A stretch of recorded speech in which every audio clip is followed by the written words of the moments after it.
Eu quero dizer que ontem eu estive na Assembleia Legislativa para acompanhar a sessão do Poder Legislativo e pude perceber a extensão da gravidade do que aconteceu lá com as manifestações, eu repito, de alguns servidores públicos que não compreendem bem o regime democrático e que resolveram, inclusive, soltar bomba de gás de pimenta dentro do plenário da Assembleia Legislativa. Não existe isso no parlamento do mundo inteiro. E eu disse ontem aqui que o maior exemplo de democrata que eu conheci foi o doutor Ulisses Guimarães. E o doutor Ulisses Guimarães, não raras vezes, esvaziou as galerias e não permitiu o acompanhamento das sessões, exatamente por causa de comportamento indevido. Inclusive hoje em Brasília, se você for acompanhar do plenário a sessão do Senado e a sessão da Câmara dos Deputados, tem um painel de vidro a proteger as manifestações, a proteger os deputados para o exercício correto do seu mandato. Na Câmara de Cuiabá tem isso. O Júlio Pinheiro implantou isso na Câmara de Cuiabá. Já passou da hora da Assembleia Legislativa implantar isso. Uma coisa é ter convivência com os valores democráticos.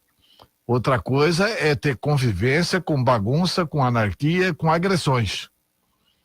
Os servidores têm todo o direito, mas todo o direito mesmo, de manifestar as suas opiniões contrárias ao que estão votando os senhores deputados. Mas eles não têm o direito de passar daí. Daí a agredir deputados, etc. e tal, vai uma distância muito grande. Eu estou falando, inclusive, uma coisa que a imprensa não noticiou ontem, porque não sabia. E eu estou noticiando apenas agora, porque soube ontem, depois do programa, evidentemente. O deputado Saturnino Masson desmaiou por causa do gás de pimenta.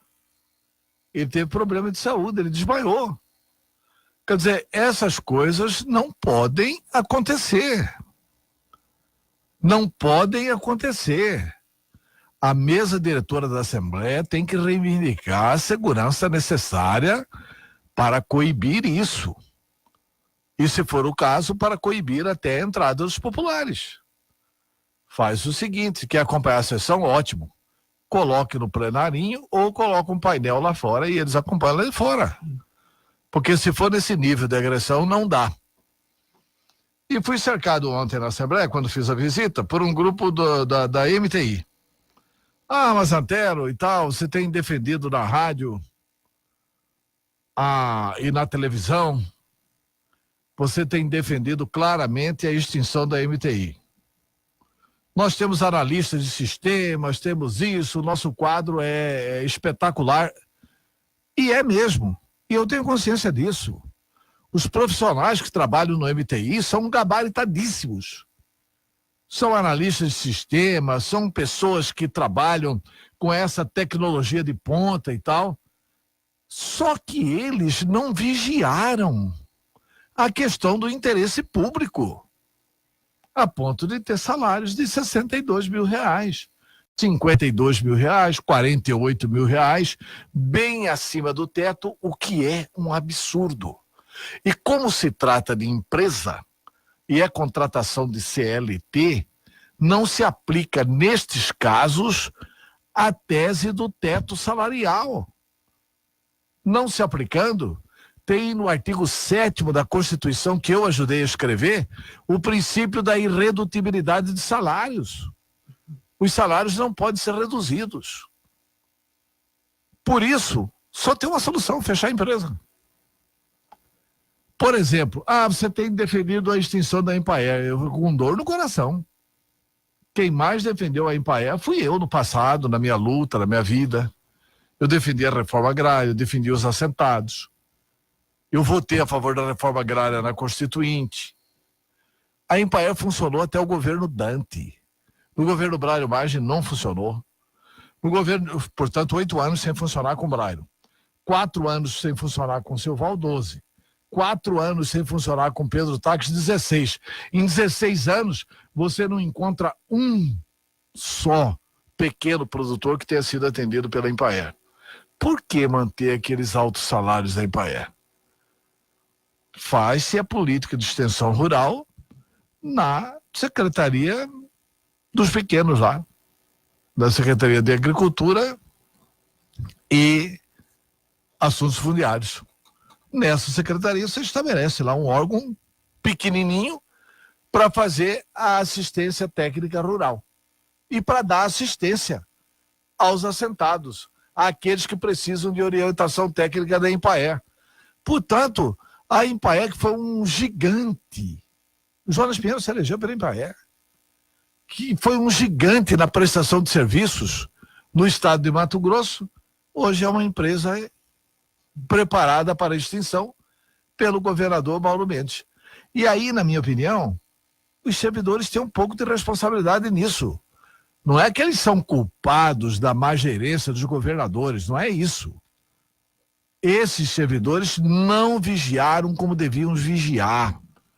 Eles deveriam não permitir os excessos praticados pelos dirigentes anteriores. Esses excessos é que acabaram agora inviabilizando a empresa. Então, assim, está muito difícil. Por exemplo, ontem eu conversei com o analista de sistema e depois eu fui olhar quanto que ganha um analista de sistema na MTI. Ganha R$29 mil. Aí liguei para o empresário da iniciativa privada. Quanto você paga para o seu analista de sistema? 8 mil. Quer dizer, por que o Estado tem que pagar 29 se a mesma atividade na iniciativa privada paga 8? Outra situação que eu tomei conhecimento ontem, embora soubesse já da lei. Essa lei é antiga, é uma lei protetiva para os trabalhadores, é uma lei que no passado teve validade, mas isso precisa, inclusive, ser modificado no Brasil. Tem uma relação enorme de servidores, todos com altos salários, uma relação de praticamente 100 e poucas pessoas, 200 pessoas, que recebem salários altíssimos do Estado para não trabalhar. E autorizados a não trabalhar, porque eles estão afastados para mandato classista. Quando o cidadão se elege para o sindicato, ele pode pedir o afastamento da sua atividade e ele não trabalha para o Estado. E eu acho que isso tem que mudar, mas tem que mudar não é aqui não, tem que mudar lá em Brasília. Já foi o tempo que isso era necessário.